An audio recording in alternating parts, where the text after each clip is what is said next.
pressure of constantly looking for funds to maintain the level of work that they need to do. When Camilla's daughter, Laura Lopes, made a cutting remark about Princess Anne, Prince William's response took everyone by surprise. Buckingham Palace often navigates tradition and tension, yet occasionally family drama emerges publicly in ways that cannot be ignored. What began as a routine occasion spiraled into a royal family scandal.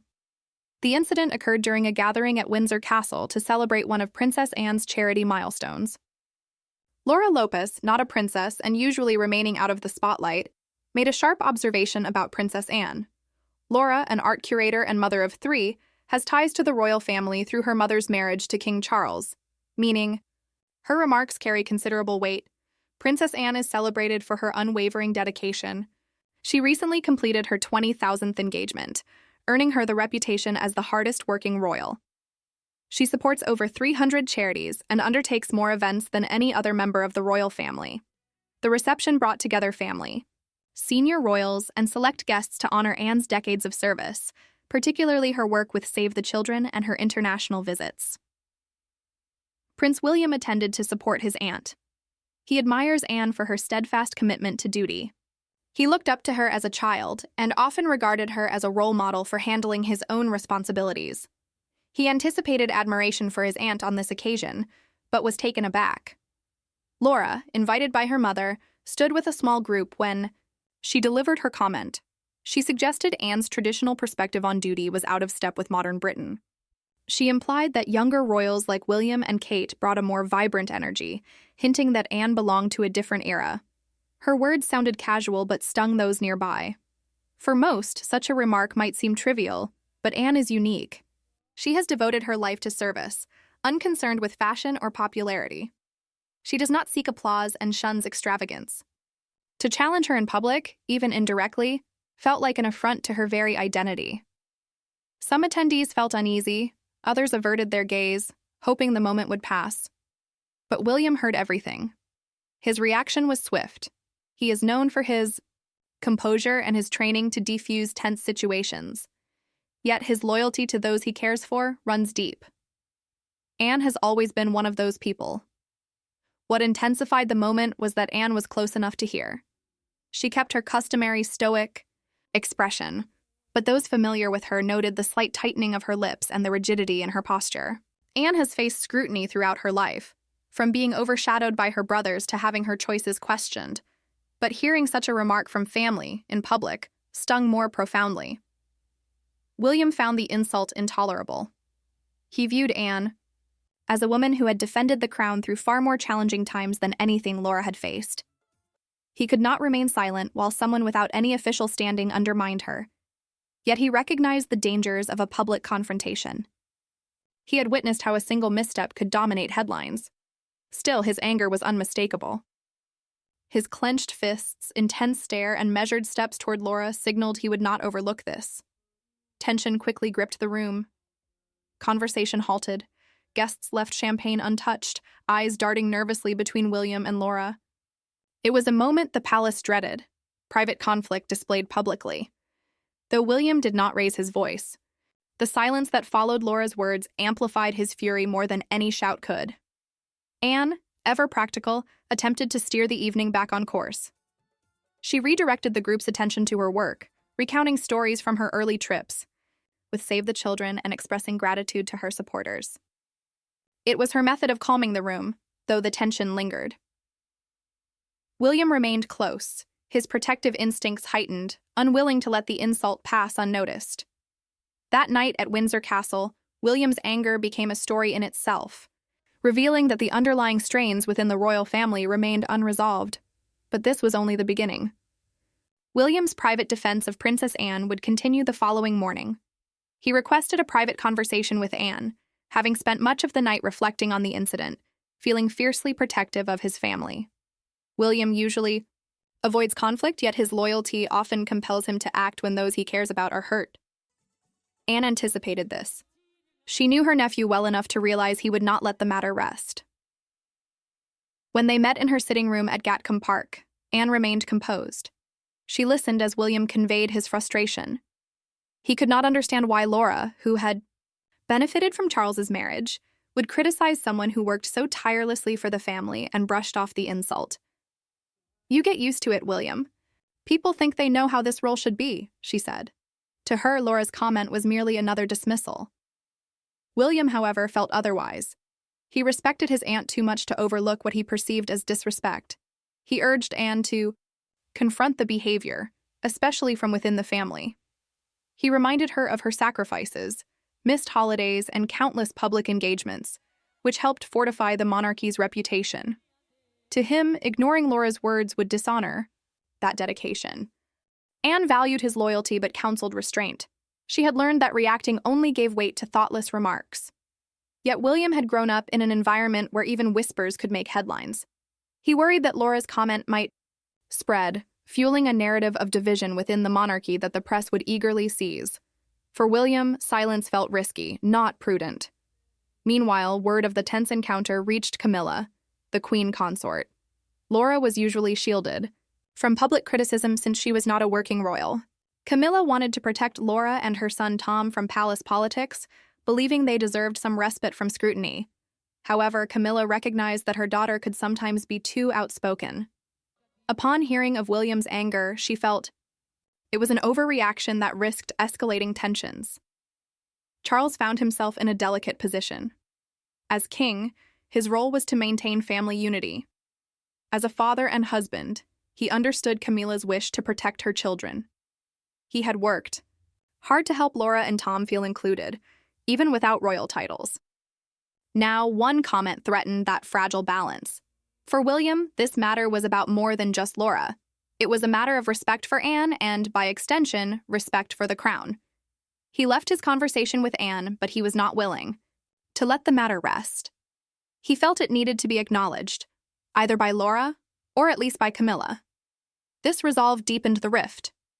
William began to distance himself from Camilla subtly. He avoided joint appearances and kept conversations brief. Palace insiders noticed the change. For years, William had kept his feelings toward his stepmother largely private, remaining polite, yet cautious. This incident introduced a chill that even experienced courtiers could detect. To outsiders, everything appeared normal. Inside, however, William remained resentful. Anne stayed composed. Camilla remained guarded, and the atmosphere within the royal family shifted quietly. William and Laura's tense encounter intensified royal tensions. Informal gatherings among the family became more cautious. Courtiers adjusted seating to keep William and Laura apart. Charles attempted to ease the strain, reminding William that Laura meant no harm, but William disagreed. For him, the effect of Laura's words on Anne outweighed her intentions. This tension highlighted just how fragile royal family relationships can be, leaving Charles with another challenge in maintaining unity. Had Anne handled the issue alone, it might have faded, but William was determined not to let it go. Soon, the unease rippled through the family. The first visible sign appeared at a charity gala at Clarence House, attended by familiar figures from the art and cultural world. Laura Lopes, Camilla's daughter, was present as well. As an experienced art curator, Laura was poised, well-dressed, and happily engaged with guests about her work. But when William arrived with Catherine, the atmosphere shifted. Guests sensed the tension, even if they did not know the reason. Laura carried herself with confidence. She spoke eagerly about an upcoming exhibition she was organizing, laughed with family and friends, and posed for photographs. Yet William maintained his distance, his expression showing no warmth. Catherine noticed and attempted to ease the strain by chatting with Camilla, but her calm composure could not entirely mask the underlying tension. At one point, Laura and William met. What should have been a courteous greeting turned into a stark reminder of their divide. Those nearby overheard William greet Laura stiffly. Laura responded with a hint of defiance, hoping everyone could move past what she saw as a casual comment. She believed the matter had been blown out of proportion. To her, she had not insulted Anne, but William perceived her refusal to acknowledge the hurt as a lack of respect. Camilla observed the exchange and stepped in, guiding Laura away with a protective gesture. Camilla offered a smile that barely concealed her frustration. She felt it was unjust that her daughter, who had not sought the public eye, was being judged by standards she never agreed to. Camilla advised Laura to let it go, But Laura's pride was involved. As someone who built a career in art, she did not want to be overshadowed by family drama. Meanwhile, Anne maintained her usual poise. She spent much of the evening speaking with donors and encouraging younger members of the royal household. Yet Catherine confided to friends later that Anne seemed more burdened than usual, carrying not only family responsibilities but also the weight of unwanted conflict. In the following days, new issues emerged. Palace staff began talking quietly about what they had witnessed, whispers about William's disapproval, Laura's comment, and Camilla's reaction began circulating within the palace. While the public remained unaware, the royal household buzzed with speculation. The risk William had feared, that a careless remark could escalate into a narrative of division, was becoming real. A family meeting soon exposed deeper royal fractures. Charles convened a private family meeting at Buckingham Palace, sensing tension and hoping to clarify matters before they worsened. In a small drawing room, away from the grand state chambers, William, Anne, Camilla, Laura, and Catherine sat in uneasy silence. Charles began by emphasizing that family unity was their greatest strength. He reminded them that the monarchy's position in modern Britain is fragile and even minor private. Disagreements could undermine public confidence. His tone was composed, but his eyes betrayed concern. William spoke first, firmly, stating that a remark about Anne had crossed a line. He praised her selfless work over the years. His words carried weight, as everyone knew how deeply he respected Anne. Laura did not yield. She insisted she had no intention to offend and felt her words had been read too seriously. She explained that she had spoken casually and did not mean to target anyone. She was taken aback that her comment had caused such disruption. Anne stepped in to mediate. She acknowledged that the remark had caused hurt but urged everyone to prevent the situation from escalating. Her steady voice reflected the resilience she was known for. Yet even her calming presence could not entirely diffuse the charged atmosphere. Camilla then spoke, her frustration evident. She reminded William that her children had avoided public roles precisely to escape this type of scrutiny. She argued that drawing Laura into palace disputes was unfair, as she had her own life and career. William countered that comments made within the family carried significance, regardless of formal titles. The meeting concluded without a definitive resolution. Charles encouraged reconciliation but could not compel agreement. Anne departed quietly, returning to her work with her usual steadiness. William left feeling unsatisfied, believing his concerns had not been acknowledged. Laura and Camilla remained protective and defensive, convinced that Laura had been unfairly singled out. In the aftermath, a subtle but real divide lingered. Outwardly, the public saw smiles and ceremony, but trust had frayed within the palace. For William, it became a matter of principle. For Camilla and Laura, it was about defending their family's dignity. For Anne, it was another burden she carried silently, focused on her duties. No grand resolution emerged. No public apologies, no dramatic reconciliations. Instead, the situation settled into an uneasy truce. William stayed close to Anne, supporting her as he always had.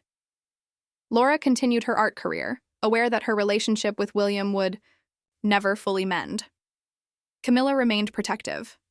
Charles stayed the peacemaker. Anne continued her work as always. What began as a simple remark had grown into something far larger, not merely because of the words themselves, but because of what they symbolized: respect, loyalty, pride, and the delicate balance of a family, constantly under scrutiny. While the cameras captured none of it, those living in the palace knew that one evening's comment had left a lasting impression.